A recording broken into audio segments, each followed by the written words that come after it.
un gouvernement parallèle en date du 31 décembre ou du 1er janvier 2025 pour faire échec à la gouvernance du CNRD. Donc, je vais répondre à votre question d'abord en français, puisqu'elle a été posée en français. Ensuite, j'essaierai de traduire en poulard. Donc, le principe est que chaque État est libre de choisir son organisation constitutionnelle et politique. Selon la résolution du 23 avril 1936 de l'association appelée Institut du droit international, qui a été créée en 1873, la reconnaissance du gouvernement nouveau d'un État déjà connu est, et j'ouvre les guillemets, l'acte libre par lequel un ou plusieurs États constatent qu'une personne ou un groupe de personnes sont en mesure d'engager l'État qu'elles prétendent représenter et témoignent de leur volonté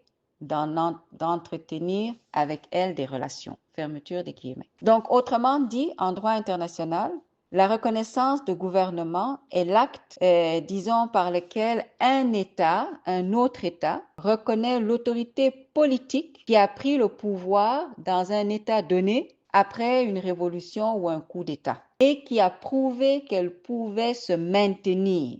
Cette reconnaissance revient au CNRD. Dans l'hypothèse de la mise en place d'un gouvernement parallèle qui serait concurrent à celui du CNRD. On parlera du principe de concurrence des gouvernements, soit lorsque deux gouvernements concurrents se disputent la réalité du pouvoir au sein d'un même État. Disons que dans ces conditions, le gouvernement parallèle ambitionnera d'abord de faire un coup d'État au CNRD par la prise de contrôle de l'État guinéen à partir de l'extérieur, puisque l'intention de ce gouvernement parallèle sera de suspendre la base constitutionnelle de l'État guinéen, à savoir la charte de la transition, qui est actuellement la base législative qui nous gouverne. Cela suppose donc que ce gouvernement parallèle aura la capacité de disposer, du pouvoir régalien de l'État, ce qui implique notamment le pouvoir de coercition, le pouvoir des sceaux de l'État, c'est-à-dire notamment la capacité de mettre en prison ou de libérer des prisonniers, bon, soit au nom du peuple ou bien au nom du pouvoir pushtit, ça dépend. Donc, comme je l'ai dit, ça suppose que ce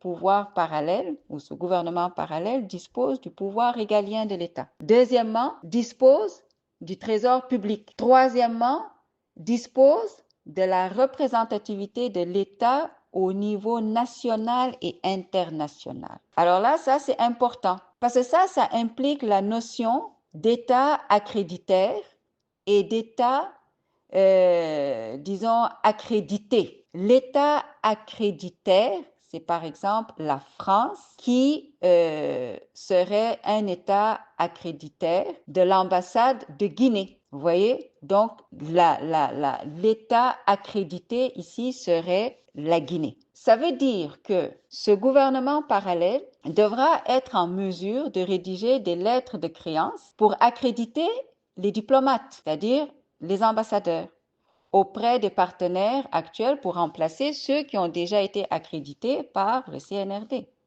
Ça suppose que les lettres de créance doivent être acceptées par les différents États où résident les ambassadeurs pour que ces derniers puissent supplanter ceux qui ont déjà été accrédités. Mais ce qu'il faut savoir, et ça c'est capital et fondamental, il faut savoir que les ambassades sont protégées par les États où elles sont accréditées. En application de l'article 22, alinéa 2 de la Convention de Vienne sur les relations diplomatiques, qui dispose que, et j'ouvre les guillemets, l'État accréditaire a l'obligation spéciale de prendre toute mesure appropriée afin d'empêcher que les locaux de la mission, c'est-à-dire de l'État accrédité, donc de l'ambassade, ne soient envahis ou endommagés, la paix de la mission troublée ou sa dignité amoindrie. Je ferme ici les guillemets.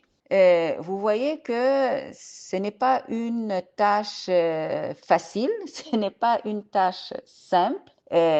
Maintenant, il faudra être vigilant et faire attention donc à l'application du droit international et aussi à l'application du droit des États accréditaires, hein, où le gouvernement parallèle, extraterritorialité d'ailleurs, compte fonder ses assises.